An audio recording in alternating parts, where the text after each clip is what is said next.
Tobin. I'm a grad student at Tiffin University, and I'm here to defend my thesis, which is Trash Among the Stars. It is a study regarding the knowledge and perceptions of space pollution. So how is this a criminal justice issue, right? So I'm talking about space. What does space have to do with criminal justice at all? Well, most of our spatial infrastructure is started as military purpose. So almost everything up there is the military, so nuke protocols, threat assessment for asteroids, GPS navigation, which began as something for the United States military. So our GPS is something that we have because of the military. So they track missiles, ships, fighter jets, and ground and air troops. NOWCOM provides services to all state-to-state and state-to-national criminal justice communication and traffic needs. And OTD of the FBI assists in investigations with national security. And they have advanced electronic surveillance, digital forensics, technical surveillance, and tactical operations and communication capabilities. So they have their own infrastructure, right? Everything in the criminal justice, from the FBI to local people, and then the military. All of those really rely heavily on spatial infrastructure. So what is space debris? What is space pollution? Why is this important? Space debris is any natural meteoroid or any artificial, which is a man-made debris in Earth's orbit. Which is crazy because 73% of all of the objects in Earth's orbit are classified as debris. And right smack dab in the middle of all 73% of that is our global infrastructure network, which is in our low orbit. And rapid increase in spatial activity is increasing our output of space pollution. And about 3 to 4 satellites a year are destroyed by debris. So typically we have to replace that infrastructure depending on what they do. So some not so fun facts regarding space pollution. This is kind of like just a beautiful little graph that shows the space pollution around Earth. Right? So 1 dot equals 1 piece of space junk. There's about 2,000 defunct satellites, about 10,000 objects are bigger than a monitor, 20,000 as large as an apple, and 500,000 are the size of a marble. And the scariest part is there's about 100 million parts that are so tiny they can't be tracked. And that's a total mass of about 10,000 tons. With Russia being the leader in producing space pollution, we follow up a good close second. China right after us, and France right after them. India is also on that, but they're not as big of as a competitor as Russia, and the United States, and China are. We're kind of the big three when it comes to space pollution.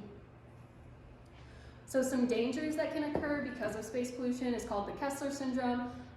So this happens when fragments collide with a large intact object, and that creates kind of like a collision cascade or a domino effect. And then slowly, over a couple of years, everything in Earth's orbit will become destroyed. This would lead to the loss of our entire global infrastructure network and any dreams of space travel. So global communication will go away, GPS and navigation, any collection for weather data, looking out for asteroids, our military technology, and anything that's scientifically geared technology for space. So how many of us saw those really awesome, the new pictures of space we've been getting? Right, they're beautiful, absolutely gorgeous. That's not going to be possible. We're not going to be able to launch those kinds of satellites to go into deep space if the Kessler syndrome is to happen. And within 10 years, we are expected to grow our spatial pollution by 10-fold. So we'll be trapped on Earth for centuries, living like we're in the 1970s, which if you like the 1970s, hooray. But I cannot read a map to save my life, so I really need GPS. You guys would rule the world. So we also have, so in 2008, right, there were a lot of riots because of the economic crisis. So that's something that could happen, right? The loss of resources, our modern day technological comforts could lead to collective violence. It just happens when things kind of go downhill, people riot, people are violent sometimes. There's many forms of communications will be rendered useless, completely inoperable. There are lines underneath the ocean, right? Big telecommunication lines. All of those are going to be quickly bogged down by civilians, and then civilian access will be completely cut off, and it'll just be for very rich people who can afford the privilege, or for countries, politicians, people who of like high status. So space debris can also fall into populated areas and destroy property or even kill or injure people. So about 200 to 400 tracked objects return to Earth every year, which is about 40,000 metric tons of just space trash just falling wherever it may be. Typically it's in the ocean. But about 5 to 6 objects will land in a densely populated area.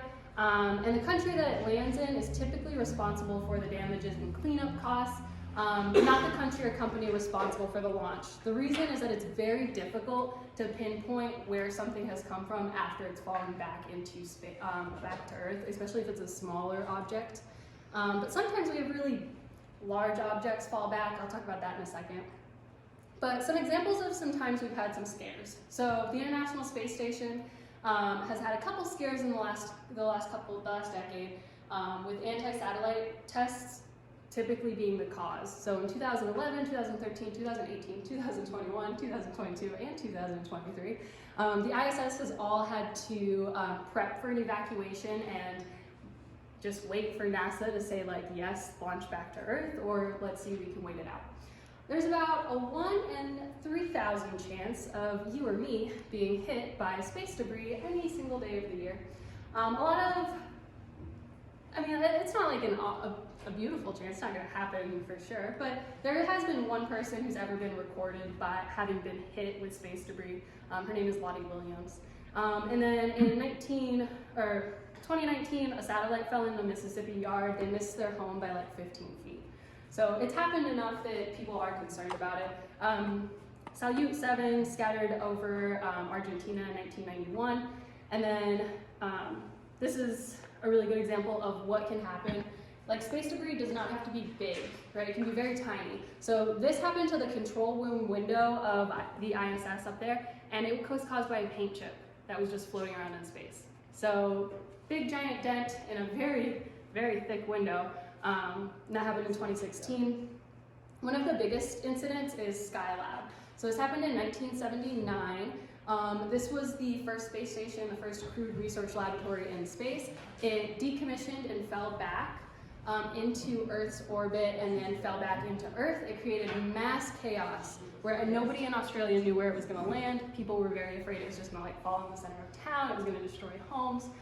Most of it fell over the Indiana Ocean, so nobody had to really worry.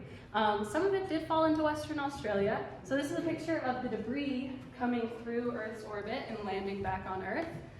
And this is a picture of the debris itself. Look how big that is. Imagine that on your home. Yeah, so bigger than a person. And then that beautiful little emblem, this is the Skylab logo when it first came out, and this is just about like what it looked like before it was decommissioned. So my pilot study, I did 2 studies. I did a pilot study and a main study. My pilot study, my empirical questions were, does education level have an influence on an individual's knowledge and perception of space pollution? Does a political party have an influence, and does knowledge have an influence? So procedures, they completed a knowledge test, an attitude scale, they were shown a video, an educational video, and then they completed a second attitude scale. I had 75 individuals in my pilot study. Some of them were online, but most people were in person from a Midwestern university. And my independent variables was education level, political party, and time. So education level was split into high school, no college, some college, or bachelor's degree and graduate degree. Political party was Democrat, Republican, or other, and time was before and after being shown the video. And then my dependent variables were perception of space debris, so they took that attitude scale, their score on that, and then the knowledge was the score on the pollution test. So the test consisted of 33 questions, just like basic space pollution, space technology information. Each question was worth about 3 points, so they got a score between 0 and 99. Some examples were like how many functioning satellites are in orbit, and when did the space race begin? The attitude scale consisted of 15 Likert scale statements and 1 open-ended question at the end.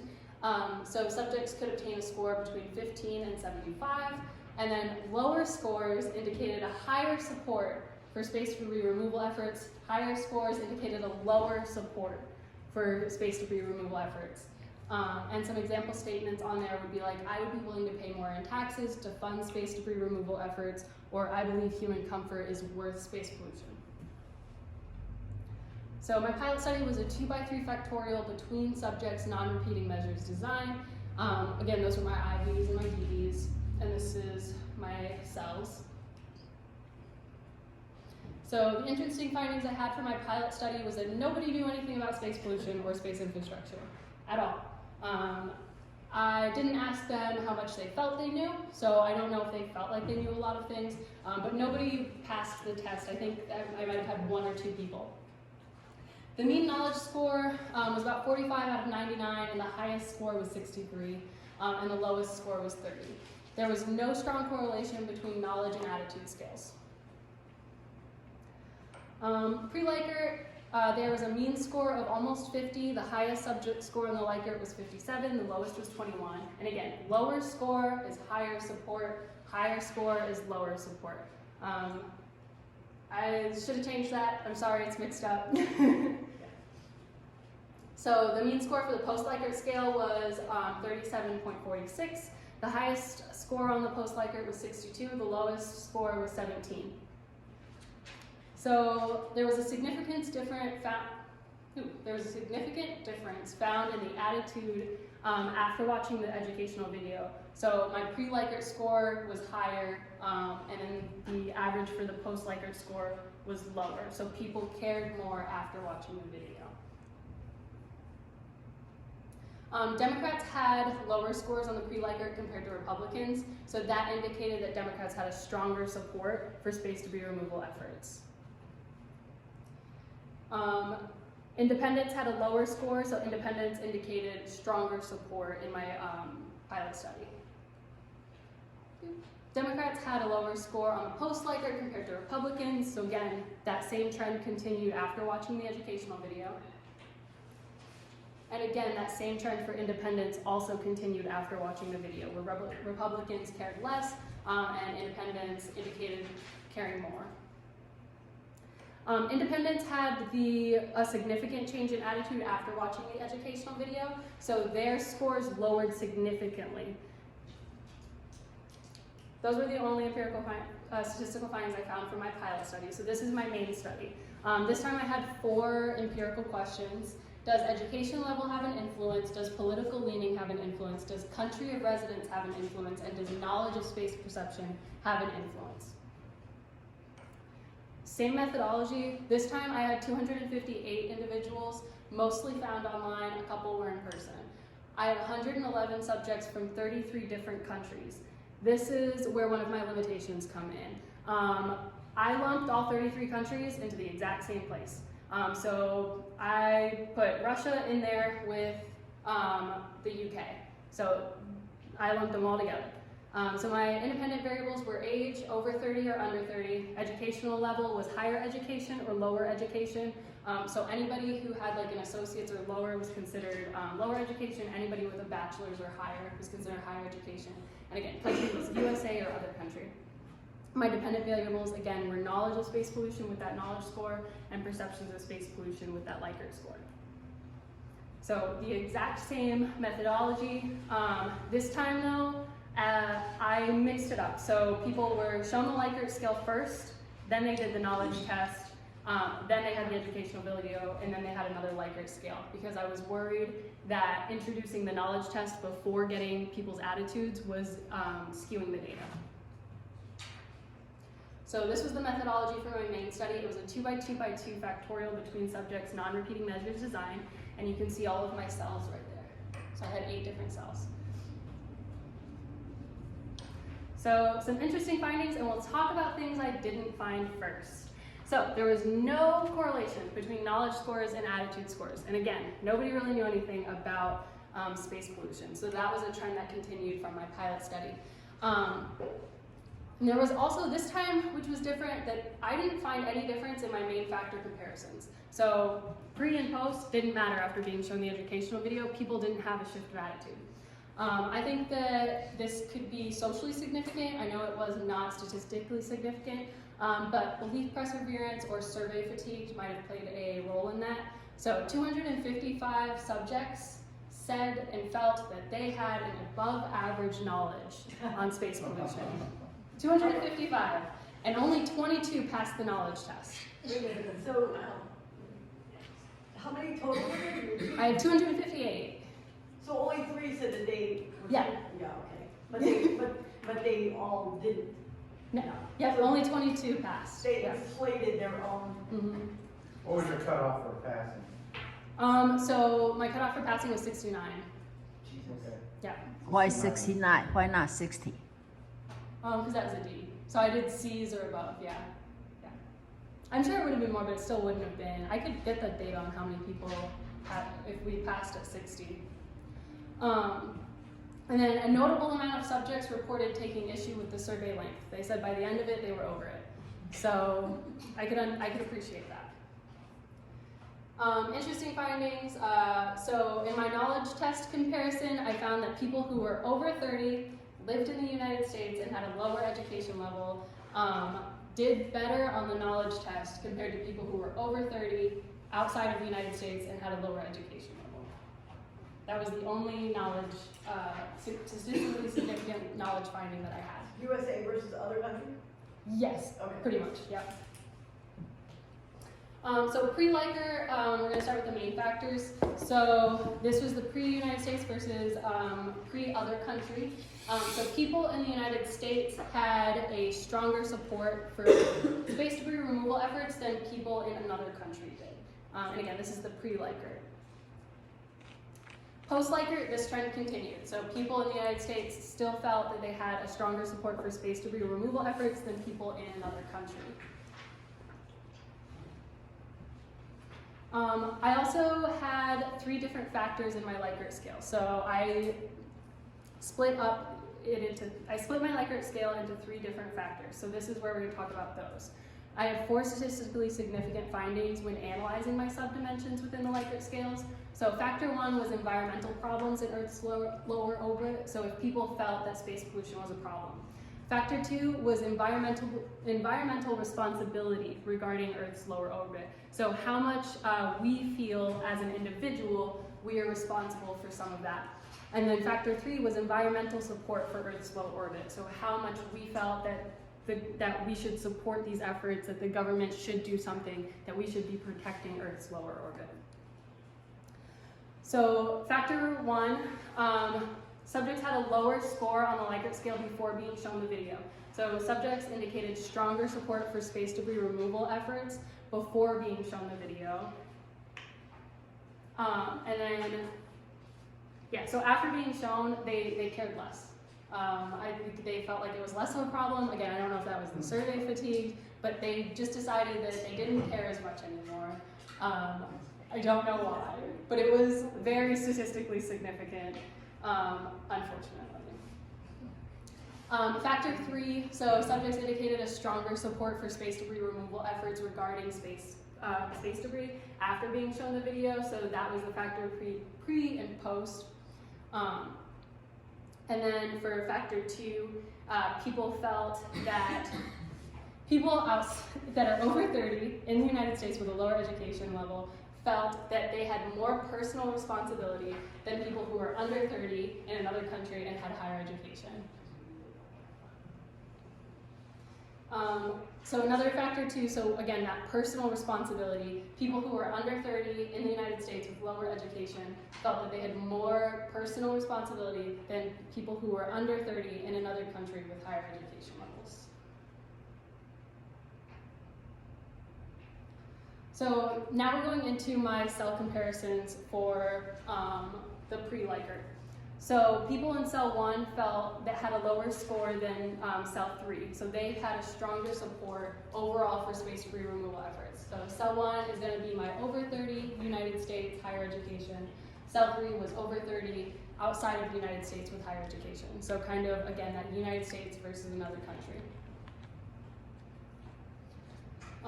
Cell 1 had a stronger support for space debris removal efforts than cell 7. So other over 30 in the United States, higher education, under 30 outside of the United States, higher education. So again, with that, USA versus other.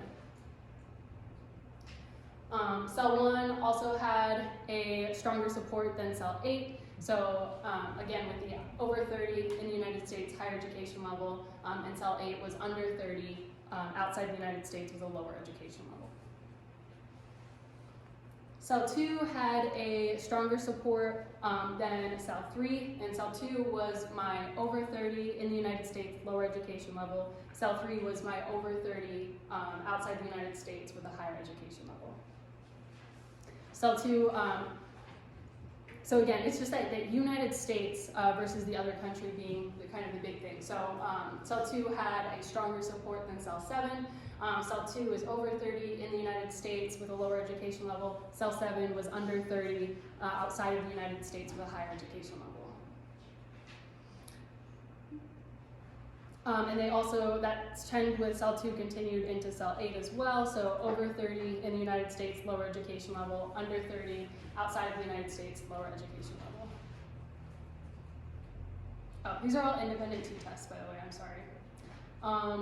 So another pre-Likert cell comparison, cell 3 felt, cell 4 had stronger support. So in the cell 3 was my over 30 outside of the United States higher education level, and cell 4 was my over 30 other outside of the United States with a lower education level. So people, the big difference here is going to be education level. So people outside of the United States who were both over 40, depending on their education level, indicated whether or not they had stronger support or not. Which I thought was interesting that people with higher education felt less support for this. Cell 4, again, had stronger support compared to cell 7, and cell 7 was the under 30 outside of the United States with a higher education level. So cell 4, again, compared to cell 8, and cell 4 having that stronger support. So they were over 30 outside of the United States with a lower education level compared to my under 30 outside of the United States with a lower education level. Cell 6 is my under 30 in the United States with a lower education level, and they had stronger support than people who were under 30 outside of the United States with a lower education level. So these are the post-Likerts, and pretty much the same kind of trend continues. Cell 1, they had a stronger support compared to cell 3. Cell 2 had a stronger support compared to cell 3. And then I did a little bit of qualitative analysis, but I did thematic analysis. So I broke it down into 4 themes. So I have, this is an immediate problem, this is not an immediate problem, this is a negative emotion. They said they had some kind of negative emotion, or they felt apathy. So those are my 4 themes. So somebody could say a statement that read, we really need to do something about this, I am concerned, and that would put them as being in theme 1 and theme 3. If somebody said, I don't care about this, this is not even on my radar, nobody should do anything about this, that would be like theme 2 and theme 4. So about 37% of people felt like this is an immediate problem, 27% of people said like this is not a problem, 24% of people said they felt some kind of negative emotion. A lot of people said that they were worried, so that's kind of where that fell. And then theme 4 was just like, I don't care. Or if they put like nothing, like they felt nothing, that I put that in apathy. We had a little bit of a change, so you can see like the difference here versus there. So it went from 37 to 40% felt it was an immediate issue. 23% said that it was not an immediate problem, which was a big kind of change, so 27 down to 23. Theme 3, people felt more negative emotions after being shown that video, and less people felt apathy after being showed the video. But that was only like a point off, I think, yeah.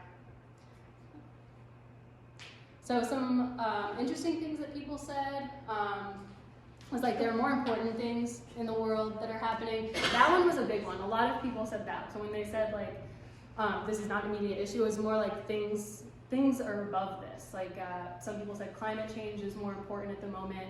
A couple people said like we're facing World War III. Who cares about the space right now?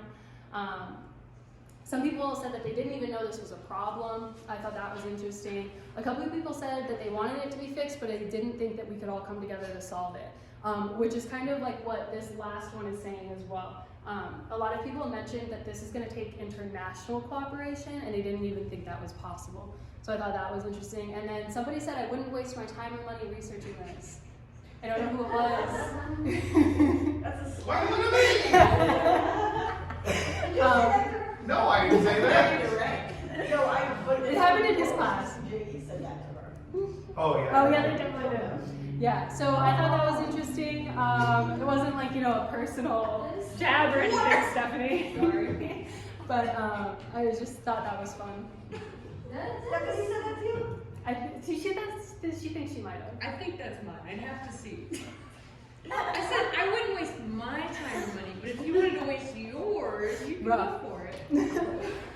So some implications and thoughts for the future. I think we really need to explore the public's perception of space pollution.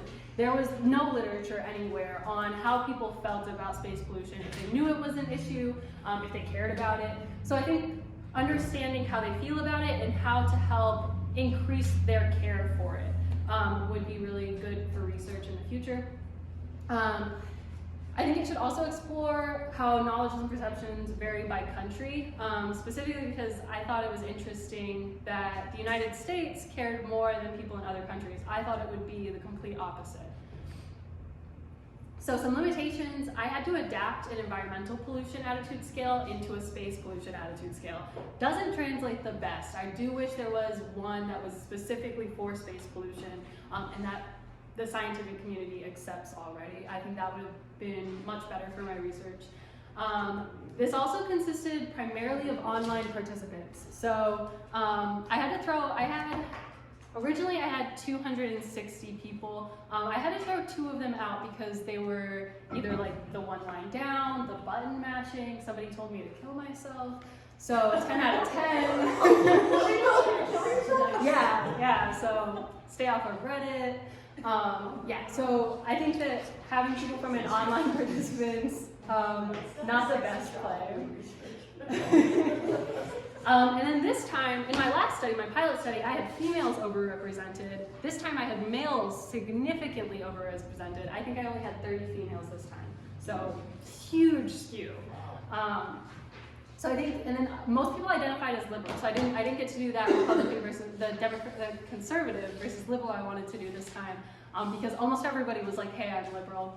So I think in the future, carefully obtaining a really nice variety of a sample size would give us better data.